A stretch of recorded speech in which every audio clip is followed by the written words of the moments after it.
السلام عليكم ورحمة الله وبركاته. ازيكم عاملين ايه؟ لو مهتم بجديد ومفيد فعلى التطبيقات اشترك في القناة وفعل زر الجرس عشان يوصلك كل ما هو جديد ومفيد. فعل التطبيقات في القناة عندي اقدر افك التطبيقات الحديثة اللي بتسهل لك حياتك اليومية وتطبيقات الفيك وكمان التطبيقات الهاكر. النهارده ان شاء الله مع شرح تطبيق جديد هو اسمه تطبيق ادنوك. التطبيق ده مساحته 30 ميجا، محمله اكتر من مليون شخص. التطبيق ده عبارة عن تطبيق محطة بنزين او محطة وقود او محطة تفويل السيارة الكهربائية. بتقدر من خلال التطبيق ده اول حاجة ان انت تعرف اقرب محطة وقود ليك. اول حاجة التطبيق ده تطبيق اماراتي مش مصري ولا في اي دولة تانية، هو التطبيق ده موجود في دولة الامارات فقط لا غير، او الشركة دي موجودة في الامارات. بتقدر اول حاجة تعرف مكان محطات البنزين. بتقدر ان انت تروح تفول منها.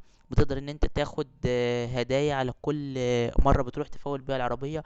كمان محطات الوقود دي مش بيكون فيها بنزين وشحن العربية الكهربائية والغاز الطبيعي للعربيات فقط، لا بيكون كمان فيها كافيهات ومطاعم.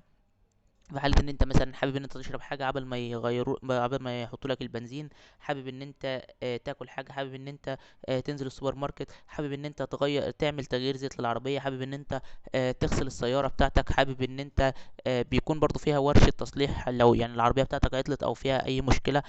بتقدر تدخلها ورشة التصليح دي ويصلحوا لك لو فيها اي مشكلة ميكانيكية. كل الحاجات دي بتقدر تستفيد بيها من خلال تطبيق ادنوك ده. مشكلة التطبيق ده اول حاجه ان هو آه يعني مش بيقبل الفيزا كارت. يعني اول حاجه التطبيق ده ناس كتير بتشتكي ان التطبيق بعد ما بيحملوه ويجوا يشغلوه ما بيشتغلش معاهم. يعني ما بيبعت لهمش الرقم اللي هو الكود اللي بيبعتوه علشان يشغل التطبيق. تاني حاجة في ناس كتيرة برضو بتقول ان بعد ما بيحملوا التطبيق ويشغلوه كده بيجوا يدخلوا الفيزا كارت، الفيزا بتاعتهم مش بتقرا ولا بتتقبل من الاساس.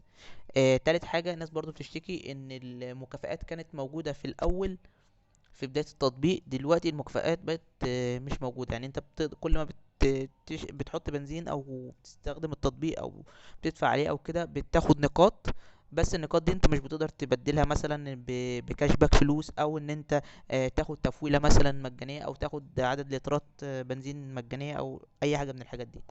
فدي كلها مشكلات موجودة في التطبيق، حبيت ان انا انوه الناس ليها.